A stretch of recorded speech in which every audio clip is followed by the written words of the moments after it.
ចំណុចបន្ទាប់មកទៀតនោះដែលប្រែប្រួលនៅឆ្នាំថ្មីនោះគឺចំណុចទី4បងប្អូនចំណុចទី4គឺយើងអាចដាក់យកគ្រូមកហាត់បង្រៀនបើកបរទៅតាមផ្លូវធ្វើការហាត់ฝึกហាត់ផ្ទាល់ហ្មងអញ្ចឹងយើងដាក់យកពាក្យគ្រូឲ្យគាត់មកបង្រៀននៅកន្លែងយើងតែម្ដងបើថាយើងចង់ឲ្យគាត់មកតំបន់ណាដែលតំបន់យើងរស់នៅអញ្ចឹងទៅយើងដាក់ពាក្យស៊ីនឆុងនៅតាមអនឡាញទៅហៅលោកគ្រូគាត់មកបង្រៀនយើងផ្ទាល់ហើយ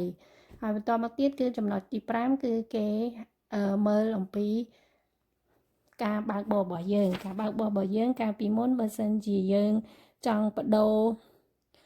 បានបើកបរពី E ជុងទៅ